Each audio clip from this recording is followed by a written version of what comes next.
اللہ کی رحمت کا سامان آ گیا ہے، رمضان آ گیا ہے، رمضان آ گیا ہے، رمضان سود کے حرام ہونے کا حکم نازل ہوا تو اس وقت کئی اہل ایمان ایسے تھے جن کے سود کی بڑی بڑی رقمیں لوگوں کے پاس سے لینے کے لیے نکلتی تھی۔ تو کسی چیز پر جب تک روک اور پابندی نہیں ہوتی تب تک اس کو لوگ عمل میں لاتے ہیں، کرتے رہتے ہیں، مگر جب حرام ہونے کا حکم اتر گیا کہ سود اور بیاج حرام ہیں تو اب جو رقم انہوں نے دی ہوئی ہے اصل پونجی اور ایک اس کے اوپر سود، اب دو چیزیں بن گئی۔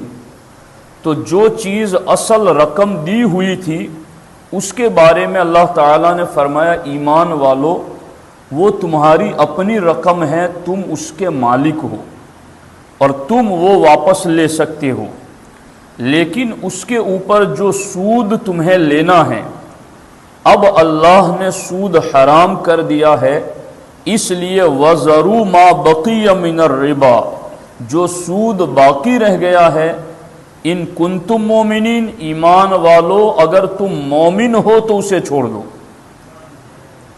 آپ یقین کریں کہ بڑی بڑی رقمیں سود کی لینے کے لیے نکلتی تھی، مگر وہ صحابہ کرام تھے پاکیزہ نفس، پاکیزہ نیت، وہ ہمیشہ اس بات کے منتظر رہتے تھے کب حضور کے لبہائے مبارک جنبش کریں اور ہم عمل کریں۔ صحابہ کی ان گنت شانوں میں سے ایک بڑی شان یہ کہ اللہ رسول کا حکم آ جانے کے بعد ان کا اپنی جان کا معاملہ ہو، ان کے بیوی بچوں کا معاملہ ہو، ان کے گھر بار اور وطن کا معاملہ ہو، یا ان کے نفس اور خواہشات کا معاملہ ہو، اللہ رسول کا حکم آ جانے کے بعد فوراً وہ ہر چیز چھوڑنے کے لیے ہمہ وقت تیار رہتے تھے۔ کبھی کسی صحابی نے تردد اور توقف نہ کیا، جیسے بھی حضور نے کہا آمنا صدقنا، حضور آپ نے کہا ہم نے مان لیا۔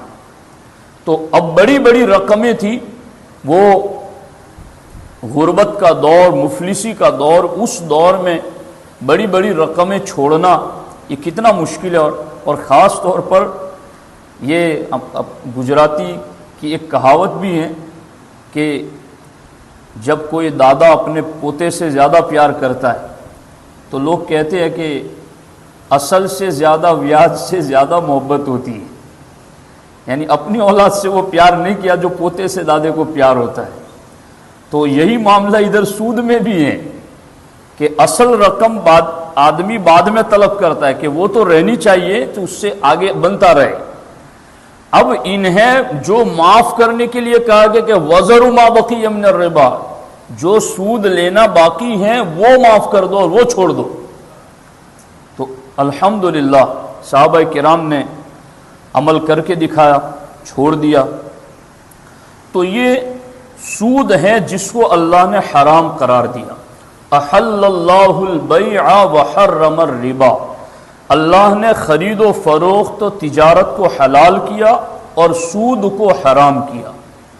اگر کوئی سود کے حرام ہونے کو نہیں مانتا تو ایسا شخص کافر اور مرتد ہے، اور سود کو حرام سمجھتے ہوئے بھی اس میں مبتلا ہیں تو وہ کبیرہ کا مرتکب ہیں اور وہ فاسق ہیں، مردود الشہادت ہیں۔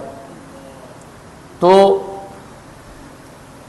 چونکہ کبھی کبھی لوگوں کے پاس دین کا علم نہیں ہوتا نا، تو لا علمی کی وجہ سے وہ اس طرح بول جاتے ہیں کہ بھائی اس میں کیا ہے یار، یہ تو چلتا ہے، تو یہ چلتا نہیں ہے، یہ چلتا ہے بول جانا بڑا حکم رکھتا ہے۔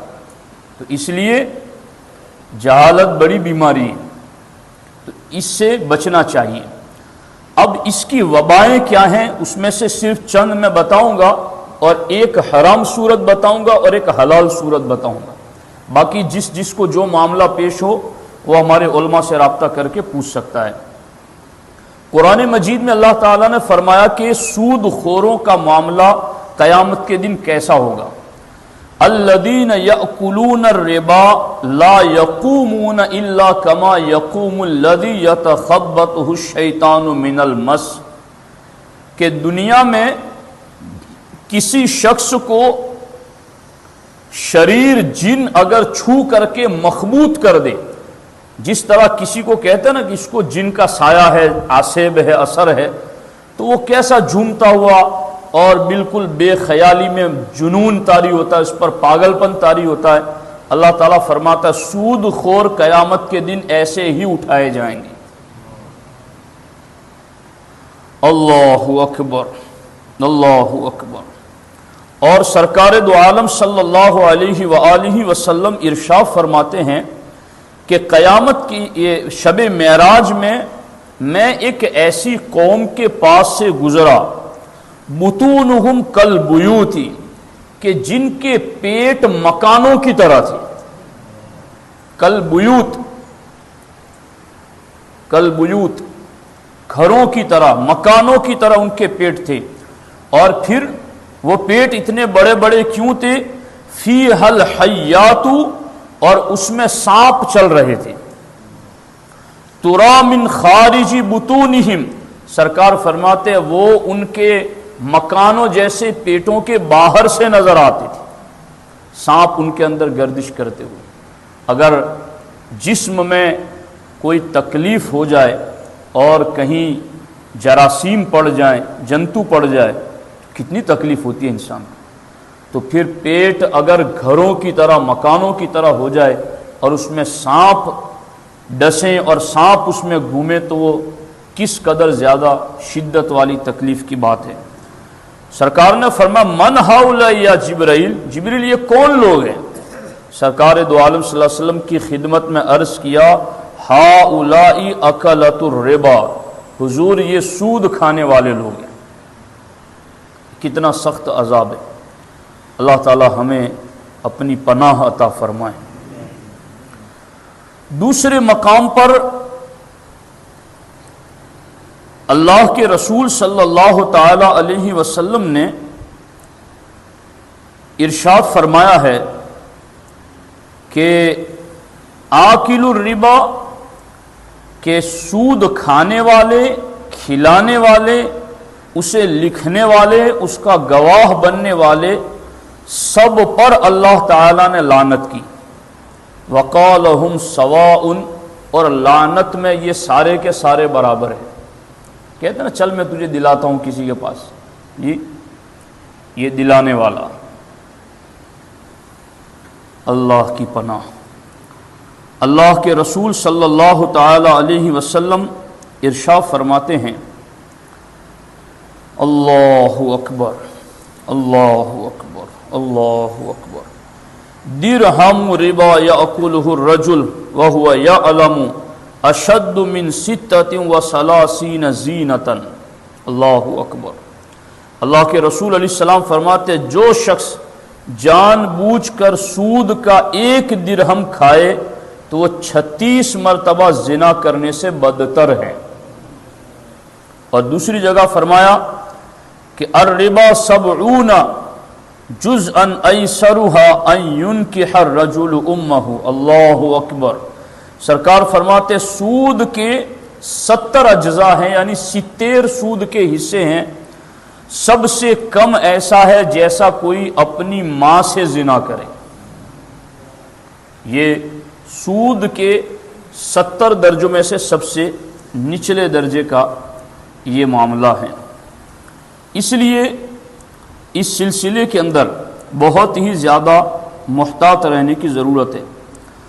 بزرگان دین کا فرمان ہے کہ سود خور پر 40 سال نہیں گزرنے پاتے کہ کسی نہ کسی طرح اس کی دولت میں گھاٹا آ ہی جاتا ہے. بس سود کھانے والوں کے موٹے جسم اور ان کے چند روزہ خوشحال زندگی سے انہیں صحت مند اور تندرست نہیں سمجھنا چاہیے. اگر سود خوروں کے جسم موٹے تازے نظر آتے ہیں، خوشحال زندگی نظر آتی ہے، تو انہیں صحت مند اور تندرست نہ سمجھو۔ کیوں کہ یہ وہ مرض ہے کہ اگر علاج سے ختم ہو جائیں، فرماتے ہیں ان کی مثال، یعنی یہ جو سود کھا کے جسم فربا موٹا تازہ نظر آتا ہے، خوشحال نظر آتے ہیں، ان کی مثال اس شخص جیسی ہے جس کے جسم پر ورم آ گیا ہو اور وہ موٹا نظر آتا ہو۔ ورم سے جسم کی زیادتی کو صحت نہیں کہا جاتا، ورم کی وجہ سے جسم پھول جاتا ہے تو اس کو صحت نہیں کہا جاتا۔ یہ وہ مرض ہیں ورم والا کہ اگر علاج سے ختم ہو جائے تو جسم پھر دبلا پتلا ہی نظر آتا ہے، اور اگر اس کا علاج نہ کیا جائے تو چند ہی دن میں یہ بیماری اس کو قبر تک پہنچا دے گی۔ فرماتے سود بھی ورم ہی کی طرح انسان کے ظاہری حال کو تبدیل کر دیتا ہے۔ سود جاتا ہے نا بدن چاروں طرف سے، خوب خوشنما نظر آتا، اچھا دکھتا ہے سود کی رقم کھا کھا کے، تو اسی طرح جس طرح ورم آتا ہے نا، یہ بھی بس پھولا ہوا ہے۔ فرماتے ہیں جس کا انجام دنیا میں بھی عبرتناک ہوتا ہے اور آخرت میں بھی۔ قرآن میں دو لوگوں کے لیے اللہ نے اعلان جنگ کیا ہے، دو لوگوں کے لیے، ایک کو حدیث قدسی میں اور ایک کو قرآن کی آیت میں۔ حدیث قدسی میں من عاد لی ولیا فقد آذنتہ بالحرب، جس نے میرے کسی ولی سے دشمنی کی، اللہ فرماتا ہے میرا اس سے اعلان جنگ ہے۔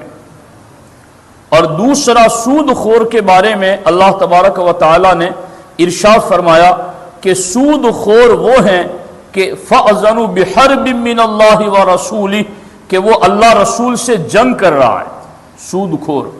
تو دوستان محترم، آپ دیکھیں کہ کس طریقے سے سخت شدید عذاب اور سخت وعیدیں بتائی گئی ہیں۔ اب میں اس پر دو باتیں آپ کو بتا دیتا ہوں۔ کچھ جگہوں پر یہ مسئلہ دیکھنے کو ملتا ہے کہ میرے پاس پیسے ہیں تو میں کسی کو 2-5 لاکھ روپئے اس طرح دیتا ہوں کہ یہ 2-5 لاکھ روپئے آپ لے جاؤ، دکان چلاؤ، مال بھرو، اور ہر مہینے آپ کو 10,000 یا 5,000 مجھے دینے ہیں۔ اب تمہاری دکان لٹ جائے، گھاٹا ہو، خسارہ ہو، مجھے اس سے کوئی لین دین نہیں۔ مجھے 2 لاکھ تمہارے پاس میرے فکس رہیں گے، اور ہر مہینے اس 2 لاکھ پر مجھے 5-10 ہزار روپے آپ دیں گے۔ تو یہ سود ہے، اور سود کا جو عذاب ہے وہ آپ سن چکے ہیں۔ دوسرا مسئلہ وہ یہ ہے کہ بینکوں کے ذریعہ جو منافع ملتا ہے، تو اگر بینک غیر مسلم بینک ہیں، اس میں کوئی مسلمان پارٹنر نہیں ہے، تو اس بینک سے جو زیادہ ملتا ہے ہمیں رقم کی صورت میں، اسے سود سمجھنا گناہ ہے۔ وہ سود نہیں ہے، وہ ہمارے لیے منافع ہے۔ سمجھ آ رہی ہے کہ نہیں آ رہی؟ ہندوستان کی بینکوں کا بھی اور یہاں کی بینکوں کا بھی۔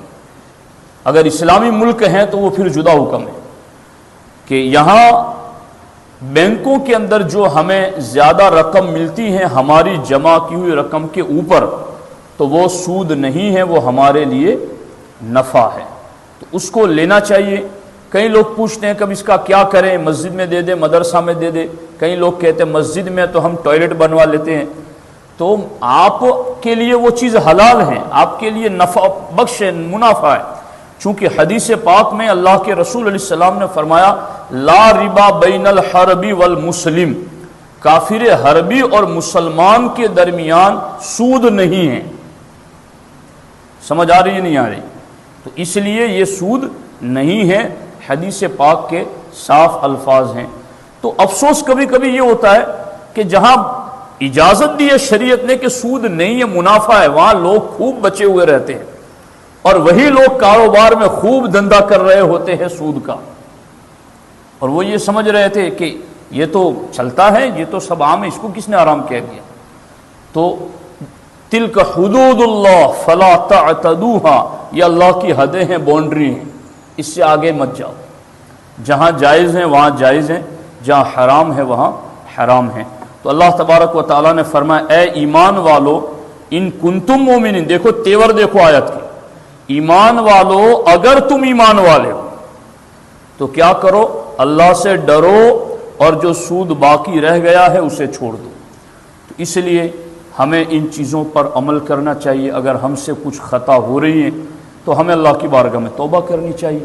اللہ تواب ہے، غفار اور رحیم ہے، اس کی بارگاہ میں رجوع کرنے پر وہ معاف کر دیتا ہے۔ بلکہ وہ تو اتنا رحیم ہے کہ بندہ سچے دل سے توبہ کر لے، جو جتنے گناہ ہوئے تھے ان گناہوں کو بھی نیکیوں میں بدل دیتا ہے۔ پھر یہ تو رمضان ہے، تو ہمیں بس اللہ ہی کی، وہ ہمارا مالک ہی تو ہے، اسی کی بارگاہ میں تو ہمیں معافی طلب کرنی ہے۔ اور اس کے لیے کوئی جنوانا ضروری نہیں ہے کہ آپ سب کو کہیں کہ میں نے یہ گناہ کیا، میں توبہ کر رہا ہوں۔ آپ جانیں، آپ کا رب جانے، آپ تنہائی میں اللہ کی بارگاہ میں رجوع کر لیں، وہ بخشنے والا مہربان ہے۔ تو اللہ تبارک و تعالیٰ کی بارگاہ میں دعا ہے، اللہ جل مجدہ الکریم مجھے آپ کو سب کو عمل کی توفیق عطا فرمائے۔